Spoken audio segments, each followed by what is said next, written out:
Hello my 3D printer peeps, I am sitting here next to the all-new Creality K1 3D printer, and I am leaning on two spools of Creality's new Hyper Series PLA filament. These new high-speed filaments are designed to help improve your results when printing in high speeds. However, this printer, as well as the Bamboo Lab series, can print perfectly fine with regular filaments.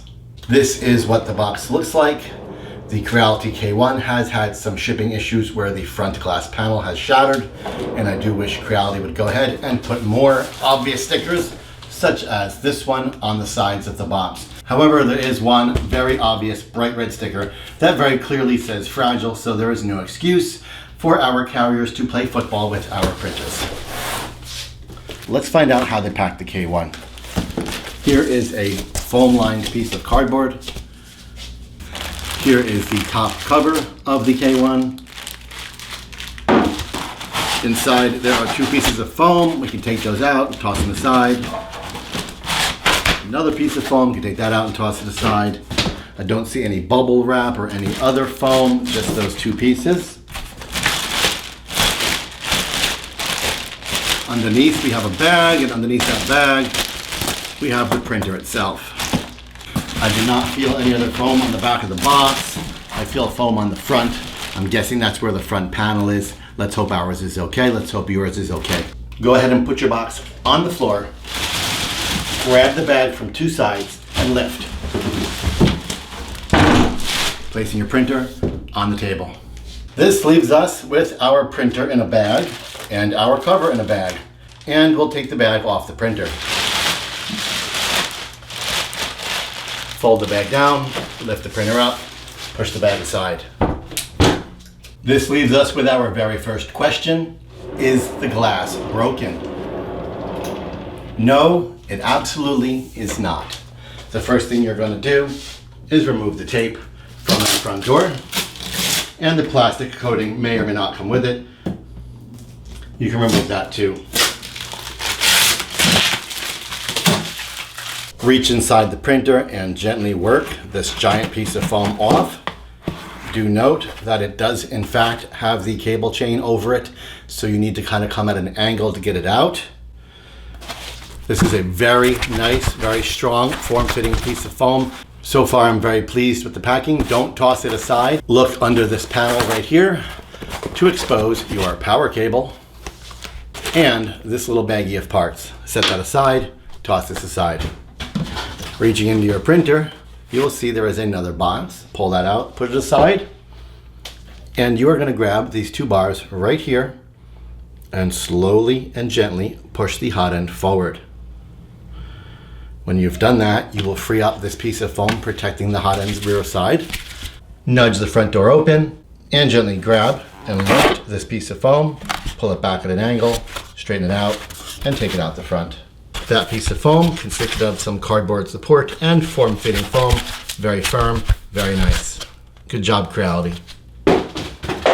Now is a good time to remove the rest of your plastic protective coating.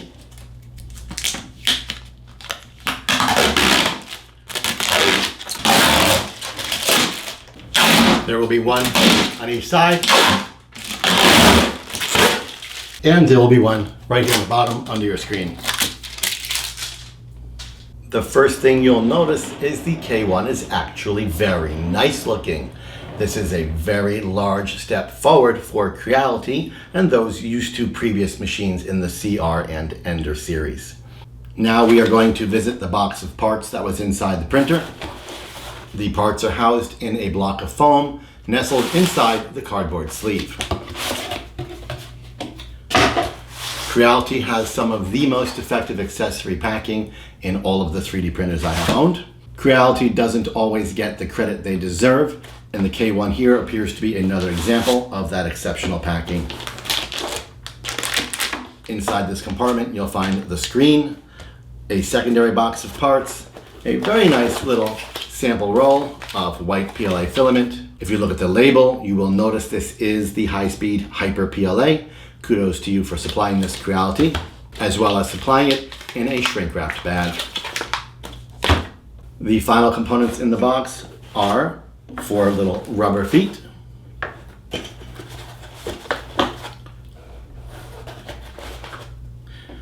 and your filament spool holder. Take your foam and flip it aside.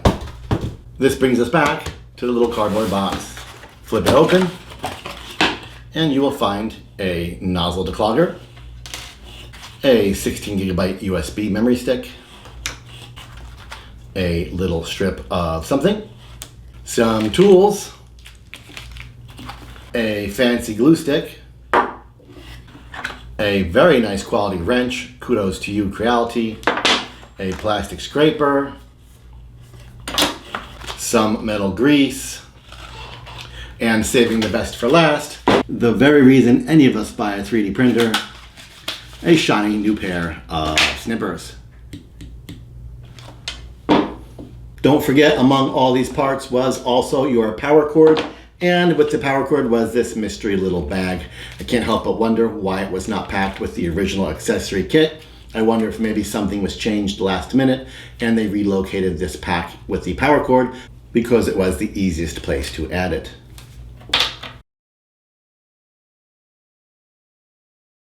So the first thing we are going to do is install our fancy screen. You will see the connector is right here, and the screen is inside this protective bag. Simply slide it out and look behind it to expose the connector.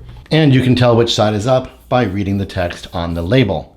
Orientate it correctly, flip it down, grab your cable, and simply plug it in.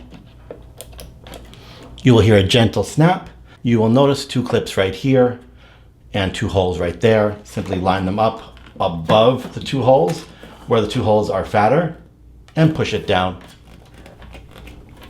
I did have to use a reasonable amount of pressure to engage those clips, so please be gentle yet firm. I did not hear a click or a snap on my clips, so don't overdo it. Grab this little tab and peel off the label on your beautiful new screen. Creality went ahead and gave us a really nice screen. I'm very appreciative of that, and I think that was a wise move on their part. Next up are the rubber feet. There are 4 of them. You will simply and gently lean your printer to the side, take the foot, and press it over the rubber feet that came on the machine. Do this on all 4 sides.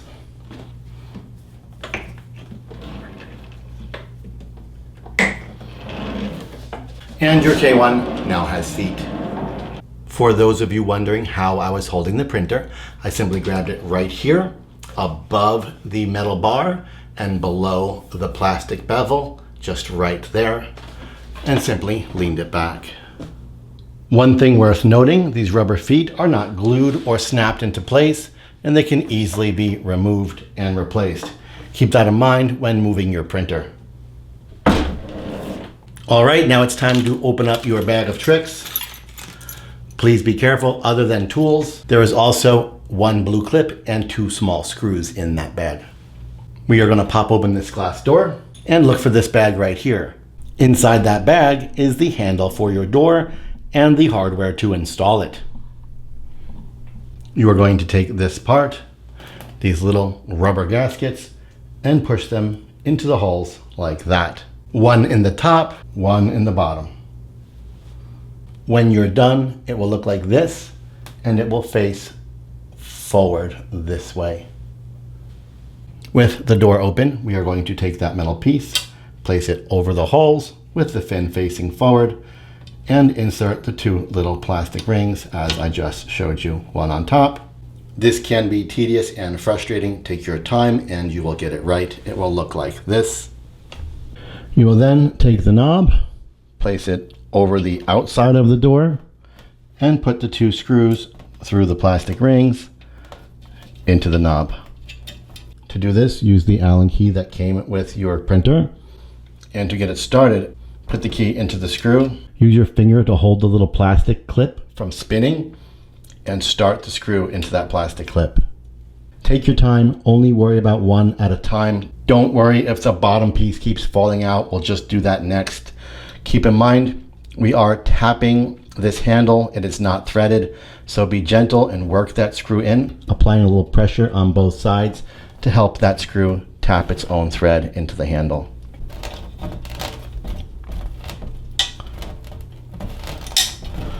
With the knob installed correctly, you should be able to shut it and it will magnetically close. Very nice. Now we are going to open the printer and have a look at our print bed. In here, you will find 3 yellow arrows, one right there, and one in the front left and right corner of the print bed. Use your Allen key and unscrew all 3 of those screws and remove them. Mine were somewhat snug and frustrating. Be patient and just work them out. With all 3 of those screws out, our printer door open, and the packing removed, we can finally remove the protective layer and expose our brand new 3D print bed. This is a magnetic bed and it should lift up and stick back quite easily. This print bed is very similar to the style of the S1 print bed. If you look in the back, you will see there are 2 screws and 2 indentations in the bed.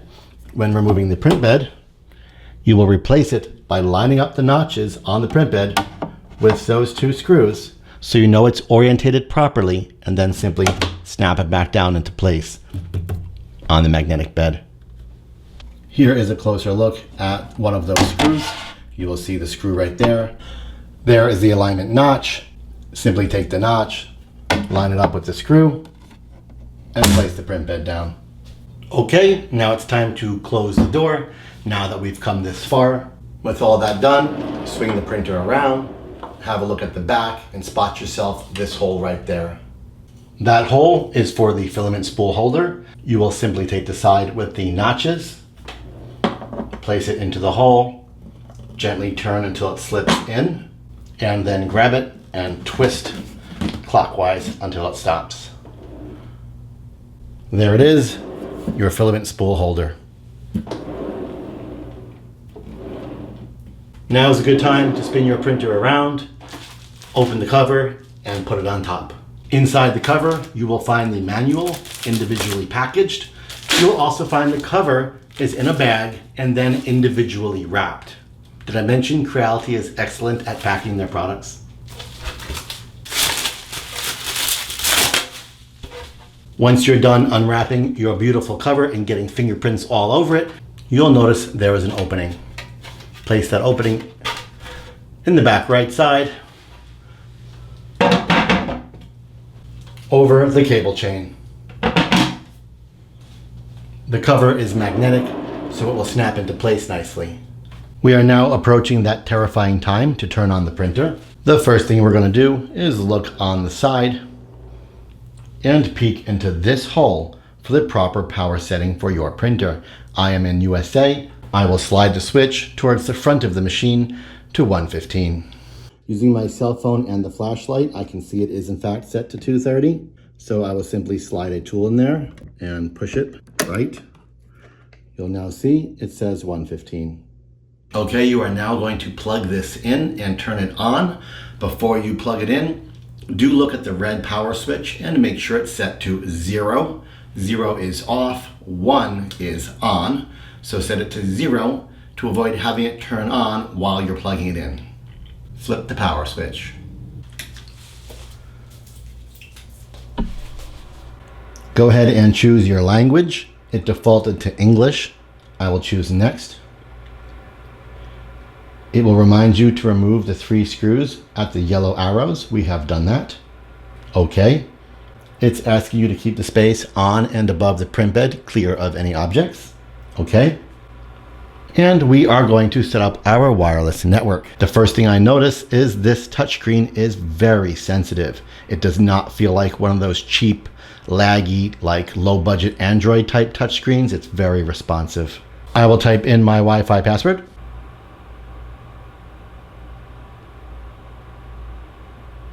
I will choose my time, which is UTC 4. If you're going to use the Creality Cloud app, now is the time to set it up and bind it to that app. I do use the Creality Cloud app. It works very well, and you should learn how to use it also. This is a QR code. To use a QR code, you simply open your camera, or the app will open a camera for you and hold it over that code. On the app, we're going to go to Workbench. You will see my devices. Press the plus sign. You will select K1. You will touch on the dot that says I've done the above steps already. Press next. Press next. You will see the camera open up on your phone. Simply hold it over the QR code and your device comes up. You need to go ahead and give it a name. I will name it Spencer. And press finish. You will see the printer has now appeared on the Creality Cloud app. You will notice I typed Spender. The printer is now set up for wireless printing via the Creality Cloud app. We will press next, and now we will start the self-inspection of the printer.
Alright, self-test complete. Press OK. And there you are, greeted with the Creality home screen. Now is a good time to open the door and remove the final piece of foam padding. Okay, now that the K1 is unboxed, set up and calibrated, it's time for our first test print. However, before I do that, I want to make sure I'm using the latest version of the firmware. You can check that in your Creality Cloud app or right here on the screen by pressing the gear icon. Scrolling down to version detection, click on that, and you will see the discovery of a new version. Press the download button and let it do its thing.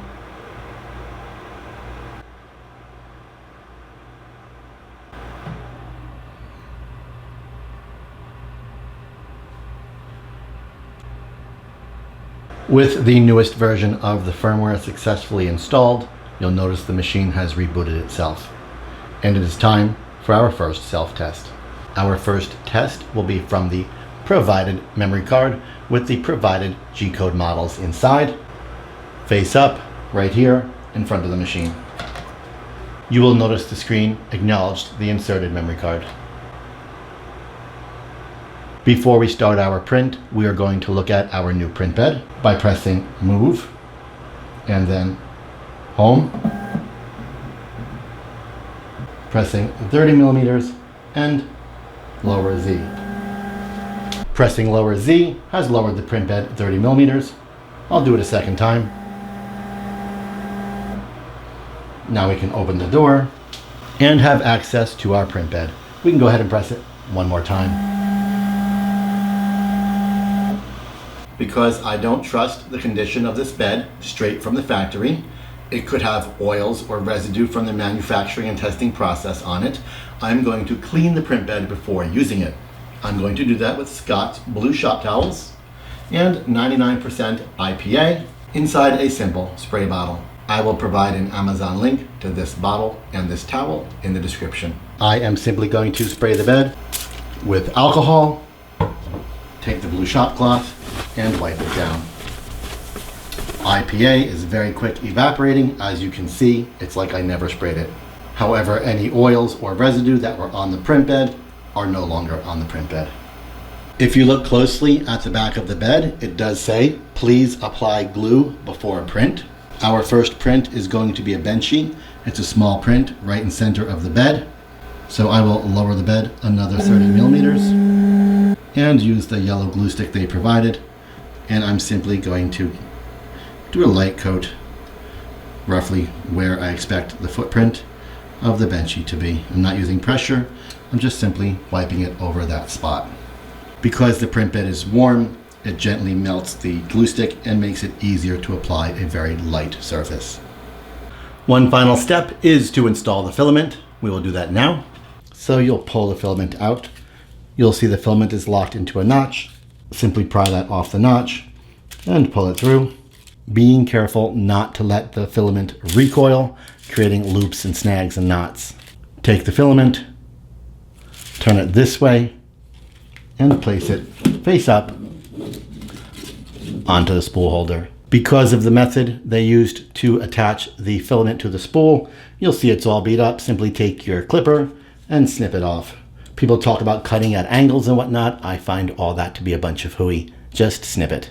This is the Bowden tube leading to your hot end. You are simply going to take the filament and feed it up. If you find it gets stuck and you can't get it up, simply take your finger, straighten it out just a touch, and try again. It should go through loosely without resistance. Push until it stops. It stopped. Now we know it's at the hot end. I want you to take a look at your hot end. There is a lock and unlock switch here. I want you to switch it to unlock and then grab the filament from behind and just wiggle it up and down until it starts to go, and you can push it up another inch or so. Then you know it's resting at the gears and you can go ahead and lock it.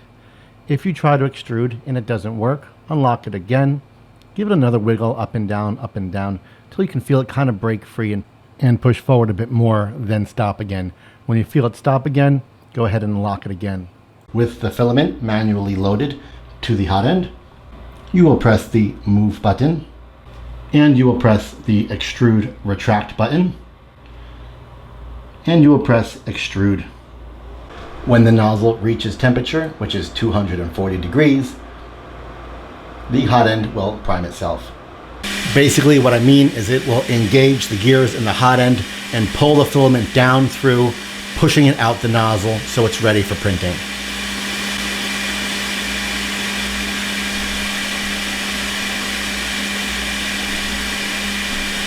You can see here it's priming the nozzle, lots of filament coming out. If this does not happen, unlock your hot end, push and pull the filament from the back into the tube a little bit until you feel it slip a little lower, relock it, and then press extrude again. Do that until it works. Once it does this, you know the filament is all the way into the extruder, engaged in the extruder gears, and ready for printing. It does prime quite a bit. When it's done, it will stop and the screen will say, extrude done. It says that right now. You reach in and simply remove that filament. To do our first test print, we will press the folder icon. This will access the files inside the memory card, and we are going to go ahead and press the Benchy. It is estimating the Benchy will print in 16 minutes. There's a bed temperature of 50 degrees, a nozzle temperature of 210 degrees Celsius. You will notice the calibration button is checked, so it will calibrate for the print. We just calibrated it, but we'll go ahead and do that anyway, and go ahead and press print. This is PLA. If it's really hot in your environment, you can go ahead and open the door or remove the cover. It's pretty hot in here. I'm going to remove the cover to avoid printing with excessive chamber heat. And I'm going to open the door to make it easier for you to see what's happening. You will see the temperature the nozzle is set to, and next to that, the current temperature of the nozzle. Below is the temperature of the hotbed, whether or not the fan is on, whether or not the light is on, and this will be the time remaining, percentage done of the print, and the actual time of the print.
Well, there it is, a 16-minute Benchy.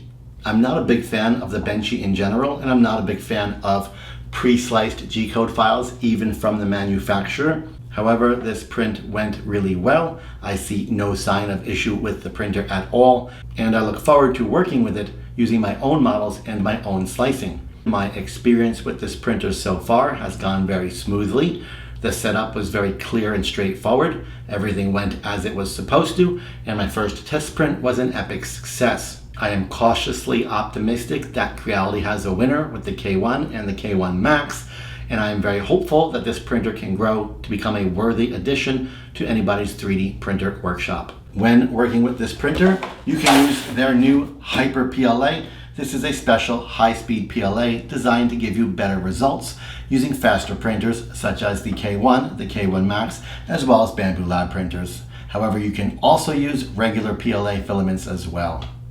You are on the 3D Rundown YouTube channel. I'm Greg Adventure, your instructor on 3drundown.com, unboxing and setting up the awesome new Creality K1 3D printer, and printing a 16-minute Benchy was today's adventure.